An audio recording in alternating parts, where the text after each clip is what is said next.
And we're live. Cool. Good morning. Good morning. We're doing Brew Along number 26, I think. And today we have comedian BobRock, who I do not know, but I am very excited to get to know today. We just jumped on and had a little bit of a conversation about coffee and music and China and nonsense, and hopefully that will come out in the conversation here in a little bit. Okay, BobRock, you can do yourself way more justice than I can. So tell me, who are you? Hey everybody, I'm BobRock. I'm a comedian and MC out of Chicago, and I've been here for my entire life. I have been doing music and comedy for the last 15 years, and I've been making some great momentum before everything disappeared. So now I feel that. I hang out at home, and I get to know myself, which isn't so bad. Nice. It's not the worst thing in the world. Yeah. So I perform at different places, Second City, Zanies, just all the commercial spots in the city. Also more fringe stuff. Like I like to perform. I really like the hybrid of comedy and music. Don't understand the combining those two things together. But you're in Austin, so you're like in a great hub of music, like independent music. Like you live in like the Mecca city. Like that's where I want to end up, is Austin, which is a weird thing to say from Chicago. Well, hey, get out here. I mean, I guess you're right. You're not allowed to say that being in Chicago, Yeah. But I won't tell anybody. But get your ass out there and we'll hang out. Well, that's really cool. There's like there's two cities with Oh, I'm sorry. Go ahead. No, you do your thing. Go ahead. Two I was cities. just saying, just real quickly. It's two cities with a lot of musical history, a lot of like underground musical scenes, but like Austin's like mayor like loves music clearly, and like the last couple of mayors that we've had are like John Lithgow in Footloose, where they're like no dancing. Yeah. They just don't really like live music that much, like not in the way that Austin, the government sort of encourages it, supports it, helps it grow. And in Chicago it's kind of like there's definitely places to play music and go watch music, but like the underground indie scenes are like newsies. Yeah. I do, like, growing up, I remember just live music everywhere. Like, we would just go out for, like, a normal meal, and there would be live music somewhere.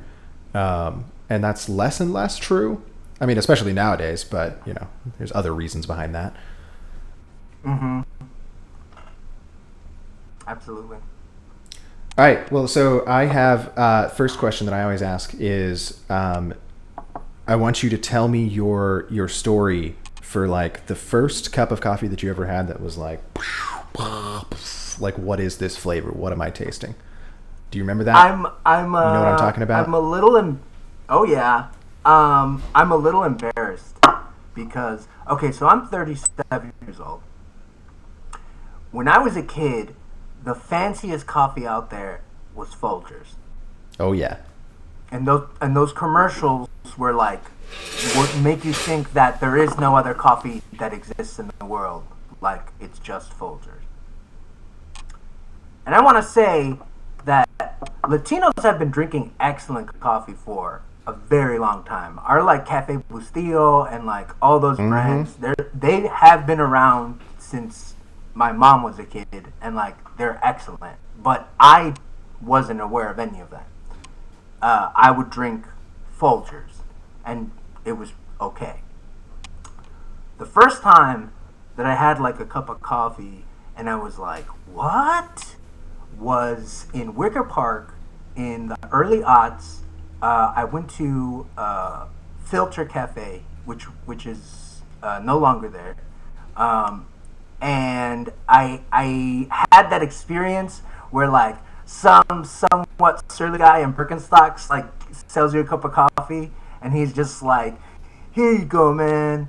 Like a little pissed that you're there, but I was like 20, and I was just like, man, this is great.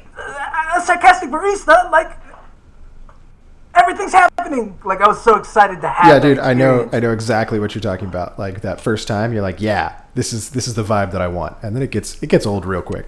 And then like dirty couches and like chess pieces that are missing, and just like some guy with a beard like mine just sketching, and just all of that. Just the entire atmosphere. But it's always love.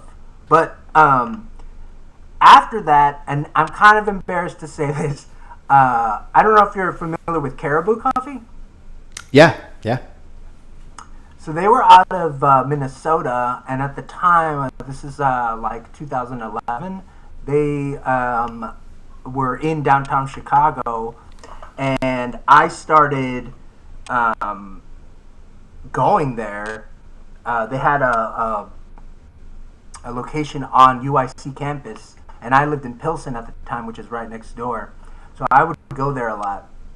And the coffee there, like I remember tasting the Costa Rican blend and being like, oh, you know what?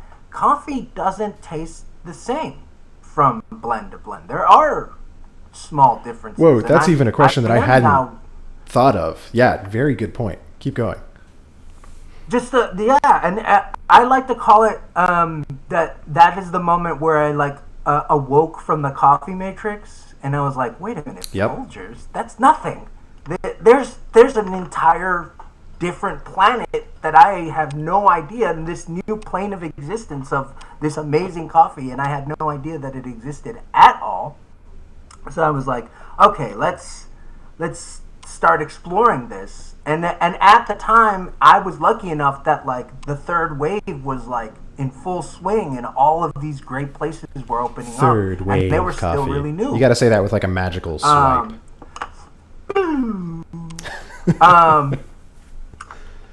It like Intelligentsia was like brand new. There was very few of these places that were coming out, and they were trying to take Starbucks on, which was like a behemoth and had been there since the late 90s. And I've worked at a lot of corporate coffee places, including Caribou, including Pete's Coffee and Tea. Like I've swam with the whales. And it's still a very similar culture. Yeah, it's always very laid back, super cool people, and for the most part, people who just genuinely love coffee. Well, I know that you said it was embarrassing, but I want to reassure you that my path was very similar. Like, I was stuck on Café du Monde for the longest time. You know that coffee it's like in that orange can cut with chicory? You know what I'm talking about? Loved that shit. And like I had my little Vietnamese dripper. It was mostly because I was going like hiking and backpacking, and just always wanted to have some of that on hand. And so that's what I rocked for the longest time. I also, I hadn't thought about this in forever, but I used to work at Starbucks quite a long time ago. But yeah. So, so the first cup was the cup that you had at Filter Coffee that was like blew your mind, and then you started frequenting Caribou, and you were like, wait, things can taste different. I'm into this. I'm going to start exploring it. Things can taste different. And then I was like, wait a second. I live in Pilsen. I live down the block from Cafe Mestizo. This is I have it right here, and it's even more baller than Caribou can give me. So I started hanging out there. And wait, did you start? Did I see you pouring your coffee? Are we making coffee already?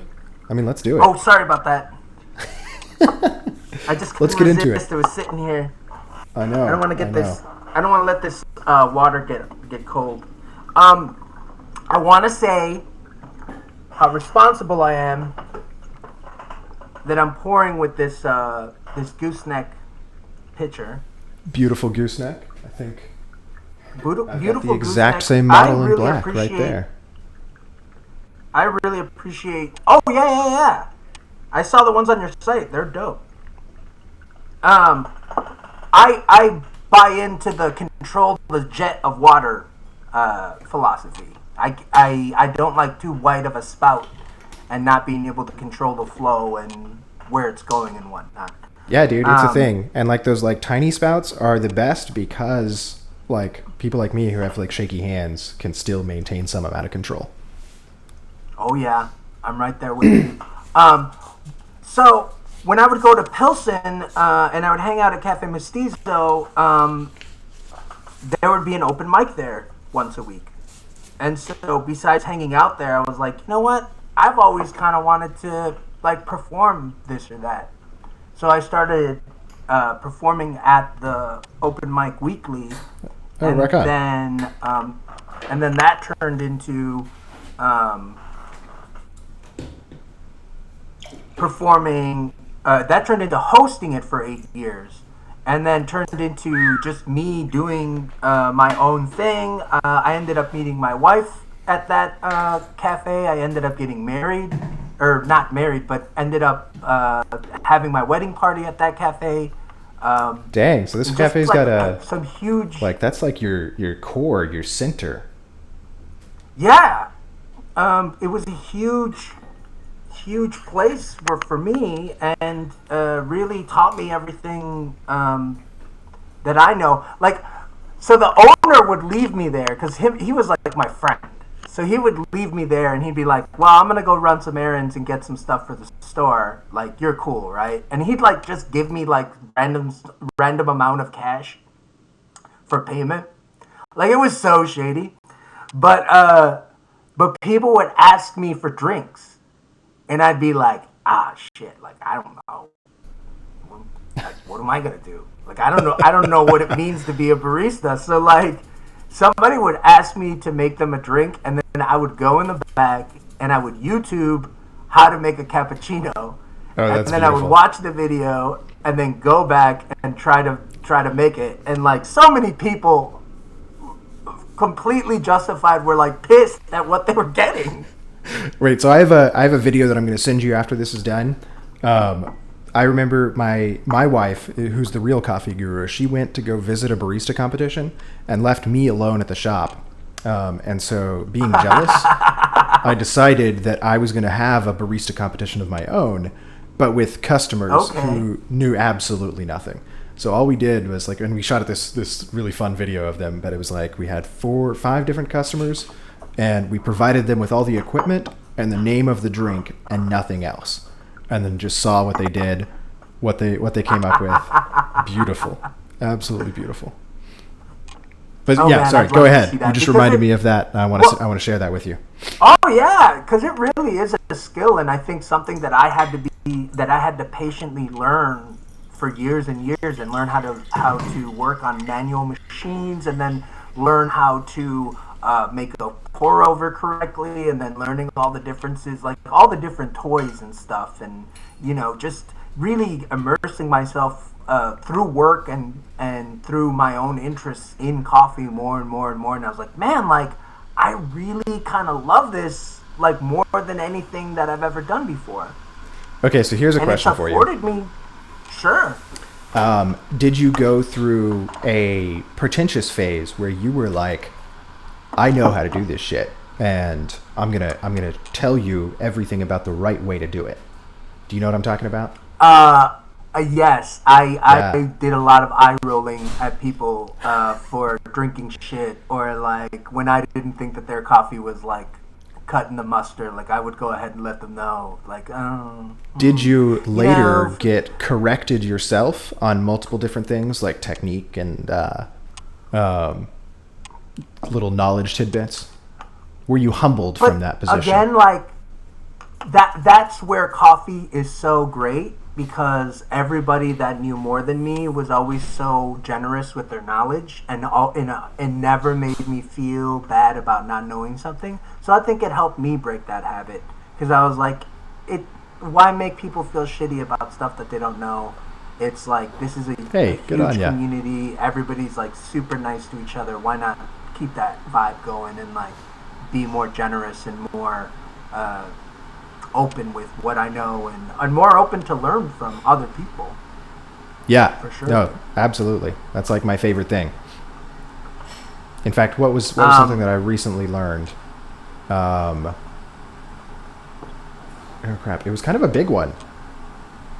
I recently watched, what was it, Mr. Good old Scott Rao's updated V60 video.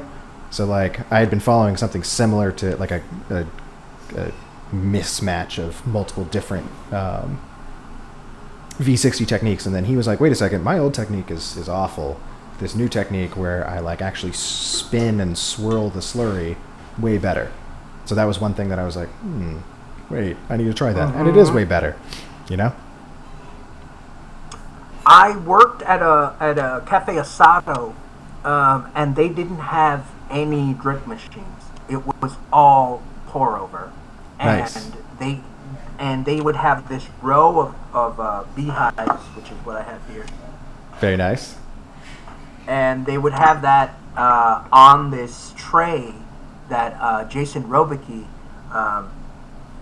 like a brilliant, intense dude who was just like all about it. And he wasn't intense in a brooding way. He was intense in this very man, that guy probably can figure out the math of stars, like type of shit. Like they're just like those people that are just like you can just look at their face and be like, that guy's way smarter than me and understands the world in a fundamentally more important way than I think I will ever achieve. And he's super like nice and like soft spoken, but like clearly again very intense about his opinions on this or that. You know, I'm looking into your eyes right now, and I can absolutely relate. You understand the world. Exactly. And he only would have drip coffee, or no, he refused to have drip coffee there, and he would only have these pour overs. But there would be lines of people that would come in. So like you really had to learn how to quickly and efficiently make several pour overs at once, and it would be like spinning plates on top of a stick. Like it was just like you're trying to keep it going, and it was like a true skill that I now appreciate. But like at the time, I was like, this is insanity. What the hell? Why don't we just get some drip? But I bet right. also like that adrenaline that you get from successfully managing that, like that's what attracts everybody to the service industry, right? Like you get into those those rush sessions, and then you like get through it, and you're like, damn, I'm good. Big time. Because then it becomes second nature, and then people are watching you do this, and like you're making fire in front of them basically sometimes. Like especially with like what we were talking about before, which is actually crafting drinks and like making the designs and being able to make a delicious cup of coffee because you really understand how to time that espresso, and you really understand what it looks like and what it should taste like and smell like, and you can calibrate a scale now. You can calibrate a grinder. You can take the temperature of the water. Just little skills that you build up over the years, and one thing that I'm so grateful of, because I'm not doing it so much anymore as work, but I'm doing it more as a hobby that I love. It's something that I can do for the rest of my life, like anywhere. Like if anything happens, I can go be a barista. I can still engage in it, and coffee would have me back with open arms. Like it doesn't matter who you are if you want to be a part of it. It's just getting in there. Community's always cool. It's always love, and it's always like really laid back people. People who are laid back and yet drinking coffee all day is like a really special thing. I know you mentioned that earlier, and I was like, that hits so true. It's like everybody has this bizarre energy, but everybody's super laid back. This dude in particular who ran this, it was a cafe and a roastery, so I actually got to learn a lot about roasting, which was awesome. Nice. He had like this amazing jazz record collection, and I would just like play records all day and just sit there listening to these artists that I had never heard of before, and it was my favorite job that I've ever had, is sitting at that somewhat empty cafe playing records, drinking coffee, and and watching people roast and then helping Yeah. them make sense of all that. It was my favorite time. I also at one point was a private barista, which was really weird, but also awesome. Please tell. A private barista? Okay, This is like you were just in somebody's home? So there's a tech company downtown in Chicago, and they wanted their own private barista. And so I was set up on the 25th floor of the AMA building, which is downtown, overlooking the lake. Basically the best view in the city. Yeah. And they said, you can order coffee from wherever you want. Here's your machine. You can build your own menu. Nice. You chill here from this time to this time, and then you go home. 5 days a week. So I was like, yeah, let's do this.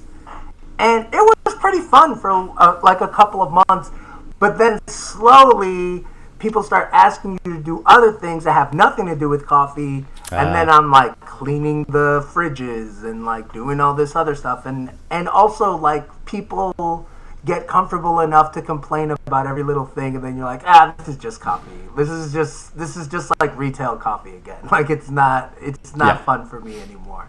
So then I had to like kind of move on. Nice. Do you know that's what I was actually doing before, like pre-COVID? I didn't know that. So my company, in fact, what you see right here is a mobile espresso bar.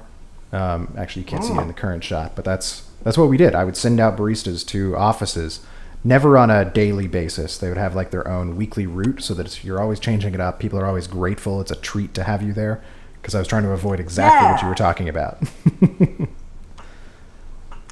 I also want to say that I met some amazing people who helped me out in huge ways years later, and part of the reason that I'm doing what I'm doing now is because of those contacts and making those relationships in that environment. But it was something that you had to stop and explain to people what you do, where you're like, oh yeah, I'm a barista, but they're like, oh, what store are you at? I'm like, you can't visit me. I'm an exclusive barista. So at one point I was interviewed by the Chicago Tribune about this, being a private barista, and they got this shot of me behind the bar, and I'm just surrounded by pharmaceutical company executives. And I'm like, and they're in these suits, and they have these very dead-eyed expressions on their face, and then I'm just like, like basically wearing like a getup like this, being goofy, like hamming it up, exactly. Like it was like a rap cover album. Like it was such a juxtaposition between the two that people like, you would think it was like a joke. Oh, and I'm sure that you could see in their eyes that there was like this bizarre desire to have that freedom that you were expressing, but they were repressing it, and it wasn't even a conscious thing. Like you know what I'm talking about, right? When you see it in those people's eyes. Like they have fathers with like really serious names that don't even yell, but they just say things to, like they have fathers named Henry. You know what I mean? Like they have fathers named Henry who say, coffee is a dirty game. Protestants don't do that things. Like that kind of, where like he wanted to be a barista and he like went to his father, and then his dad's like, nah, bro, you're a pharmaceutical executive. Get out there. Yeah. Keep making that Skrilla. Do you want to play some music? I want you to play some music. To do what I want. I almost forgot. Play some music? Yeah. I'll play some music. Yeah, tell us what you're playing, and then go for it. Okay, cool. So, I make hip-hop music. I'm working on a new project right now, but I'm encouraging everybody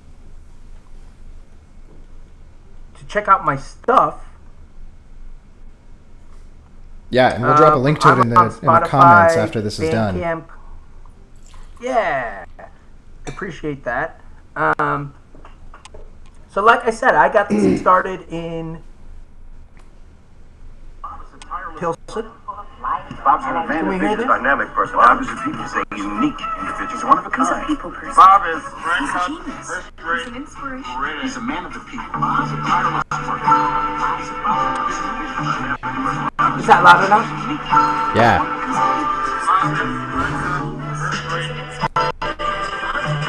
This sounds like what I'm going to be playing for the rest of the day. So this is a project called Cerveza Fría, which translates to cold beer in Spanish. You probably know some Spanish, right? Because you're in Austin. Like that. You know, I did, and then Chinese has like completely taken its place. Mm-hmm.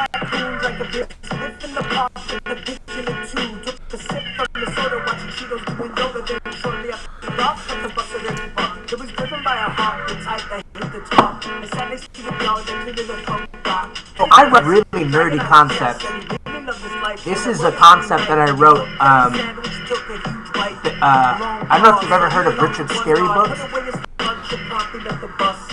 No, you can treat me as somebody who's completely unknowledgeable when it comes to like names and artists and Richard Scarry. When I was a child, he would write these picture books where he would like introduce children to an entire city, and all the people in the city they were like regular like construction workers or a bus driver or a plumber or something, but they would all be animals. Oh yeah. Okay, actually, now that you mentioned that. Yeah. Yeah. So I was like, I want to write a song like that, where like I wake up in Chicago and everybody's an animal and I'm an animal, and like it's all just animals like living their lives in the city, which is like nice. Really fun. What animal are you? I'm a raccoon. Bobby Raccoon. Bobby Raccoon. Which was totally since BobRock, Rocky Raccoon from the Beatles. I said it out loud and I was like, Bobby Raccoon. Yeah. No, I'm into it. That's good. But right now I'm working on a concept album or concept EP around the S.E. Hinton book, The Outsiders. Okay. Which is about two gangs in the 1960s, and it's kind of a funny premise. It was written by a teenage girl at the time who sort of disguised her name so that people wouldn't know that she was a female writer because of the time. Yeah. So she called herself S.E. Hinton, Sarah Elizabeth Hinton. So she wrote this book called The Outsiders. They made a movie about it. And it's about two feuding gangs. One gang is called the Greasers, and they're kind of like lower class, like switchblades and leather coats and greasy hair type of dudes. Yeah. And then the other gang is the Socias, and their thing is that they're really rich. And that always made me smirk because it was like as if there was like some secret rich gang where like the kids that have everything are turning to gangs for some reason, and they're for some reason forming their own preppy gangs where they just wait. Is that how it was written? Drive around She in was nice just like, cars. Yeah. These kids are forming gangs out the of premise like of the book. Ennui. Like, I And got then they nothing better like to drive do. Might around as well in really fucking nice form a cars. gang.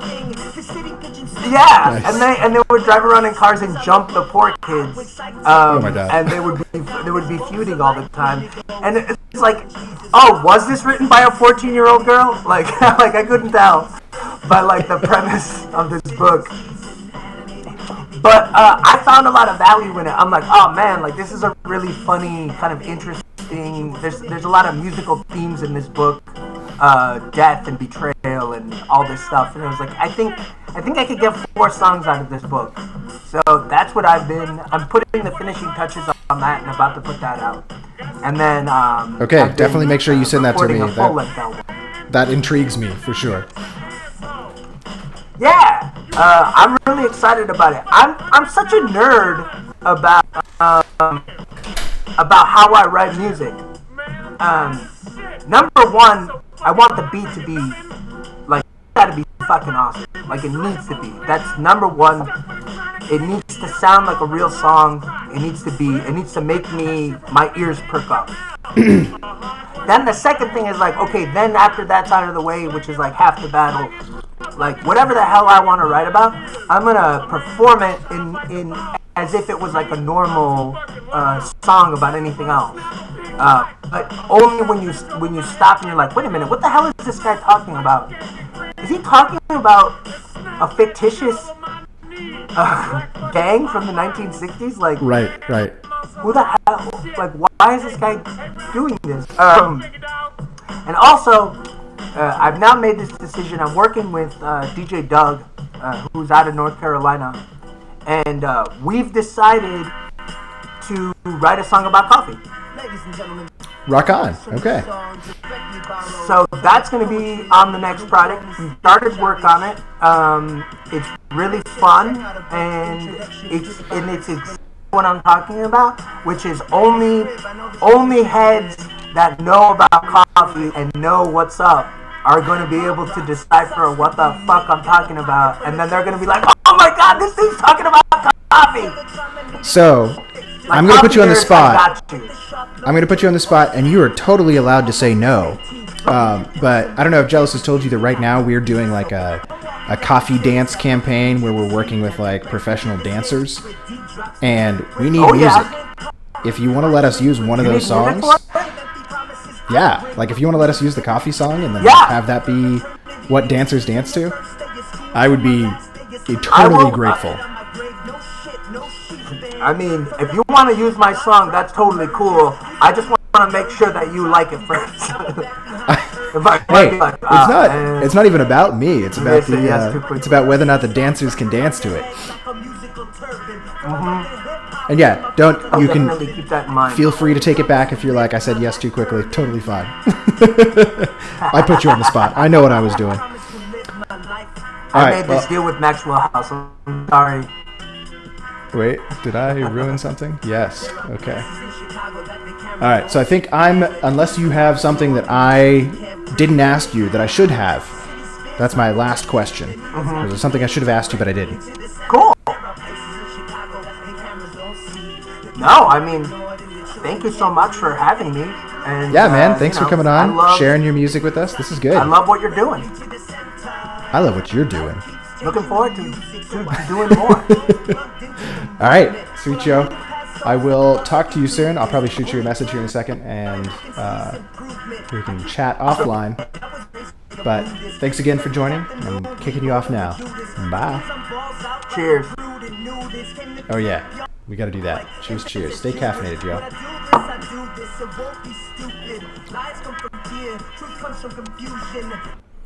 And hey, if you are ready to start exploring the world of specialty coffee, go ahead and click on that link in the description. Is this how they do it? Below.